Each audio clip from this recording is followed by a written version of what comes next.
Next thing is Bluetooth. When you buy your car from Toyota, they're going to hook up your phone up to the car. So my phone is on that. I'm not going to show that. So we go on to drive performance. So drive mode normal. See, I thought I should have it on eco. Yeah, I thought I had it on eco before, but somehow I got out of eco mode. That just makes we're going to save gas, so that's good. So that's fine. You can also change it. We showed before down here. You can change the drive mode down here as you go, which seems problematic. I wouldn't want to be changing while I'm driving, but I might go into snow or trail mode. When I'm driving. Sure, that makes sense. At some point, I'm gonna try those trail mode, hopefully for sure, and eventually snow mode. I'm not sure when I'm going to the snow, but it's the middle of summer now, so not anytime soon. That's it for drive performance. All right, so the next thing is driver assist, so driver support. Proactive driver assist is defaults to off. So, so that supports. In other words, if it detects something in front of you and you don't have cruise control on, it's going to slow down for you. So, I'm going to turn that on. And medium is fine. Handling road curvature, gentle braking, yeah, okay. So even if you don't have cruise control on, it's going to help you with braking. Make sure you don't run into something. So we're going to use that until it gets annoying. So that's, again, lane change assist is where it will change lanes for you. Or you can turn the turn signal on and it'll change lanes for you. So to me, that's not really useful. I mean, it's not doing full self-driving, so it doesn't help me that much. I can change lanes. It's going to give me a warning if I turn my turn signal on. So I'm going to leave it on, but I'm not going to use it. I'm just going to drive myself. And then I'm not pulling a trailer, so that's good. Now, traffic jam assist is great. I've used that a bunch already. That's where it'll automatically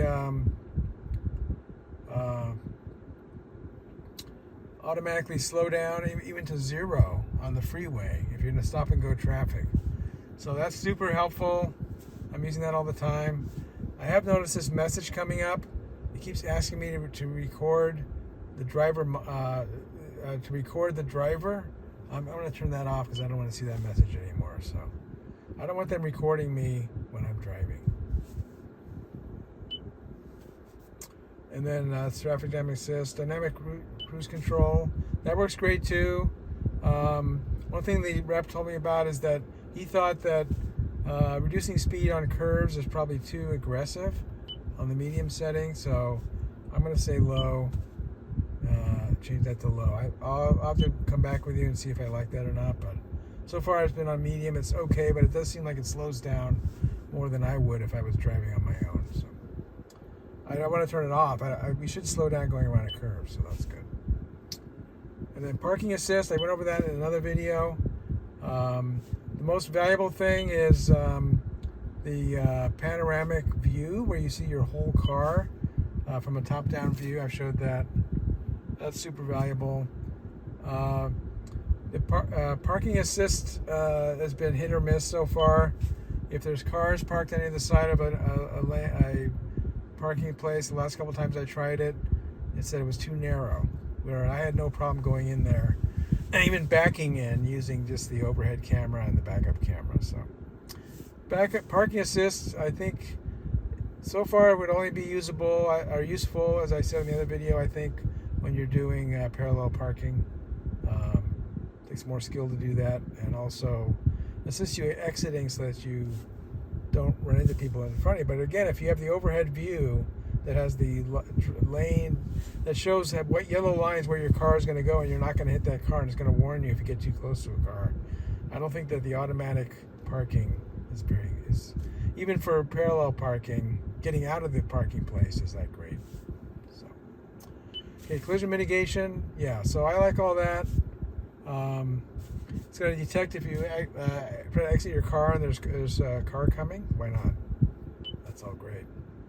And the notifications, road sign assist. Detects road signs. Okay, so it does.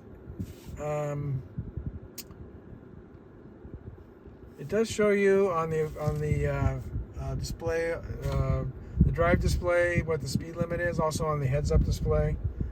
Minorly useful. I mean, it's okay. I'm not sure if that.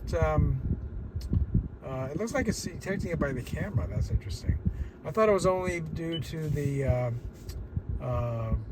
navigation that's on a subscription. So that may work even if you don't have a subscription. So that's okay. I also noticed stop sign indicator coming up on the heads-up display and also the drive display when I approach a stop sign. So maybe that's being detected by the camera. That's interesting. So I think this is okay. I mean, it's a little bit annoying. Sensitivity warning. I think I'm going to adjust this down to low because it's been a little bit annoying.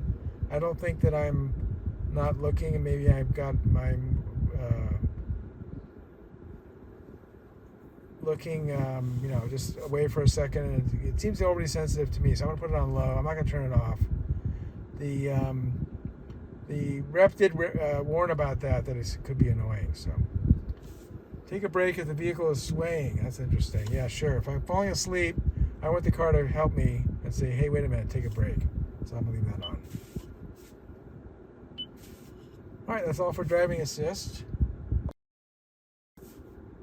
All right, so we did driving assist. Software update, we're not going to deal with that. Drive record, I'm going to cover in a different video. I'm not going to use the car as a Wi-Fi or hotspot. So sound and media is the next thing. And I've noticed listening to podcasts and stuff that all the sound seems to be coming up from the front speaker. So we're going to be adjusting that. I'm going to try. I want to put it more toward the back because I want some sound coming from behind me. So we'll say that. And the equalizer, I'm going to boost it up a little bit. I'm also listening to podcasts, so I need to put it back in the middle. There we go. Boost up the high frequencies a little bit. And then display cover art, sure. All right, so we're going to try that radio now and see if I can detect that the equalization and the preset or the balance and fade is working the way I want. Go to the radio, you push on the music button, and here's an example of another. There's multiple volumes in the car. There's the navigation volume, there's your phone volume coming from your phone, and there's also this media volume, which is completely separate. And you can only adjust them, apparently. Maybe there's some other way to adjust it. You only adjust it when it's actually playing. So right now, this is playing, but there's no sound because you have to turn the volume up. And this is a different symbol up here. So the navigation button, navigation sound has a little arrow like you're navigating. And then your phone sound, I think this has a little circle. I'll have to double check that. So we're going to try to find some music. This is kind of boring, so we'll go find some music. All right, so I put on some music. Turn it down a little bit. I can definitely hear it coming from behind me now. I want to feel surrounded by the sound, so that sounds better. So now you can't tell with just the stereo, or it's actually a mono microphone, but that sounds better to me. So a little bit toward the back is going to sound more like you're surrounded by your fancy JBL sound system, which I had to buy because I wanted the driver assist. If you like this video, please give it a thumbs up. Post a comment if you have any questions or ideas, and I'll try to respond. That's all for now, but more videos are coming, and if you want to see them, please subscribe to my channel and turn on the notification icon if you don't want to miss one. This is STScI signing out, and keep looking up.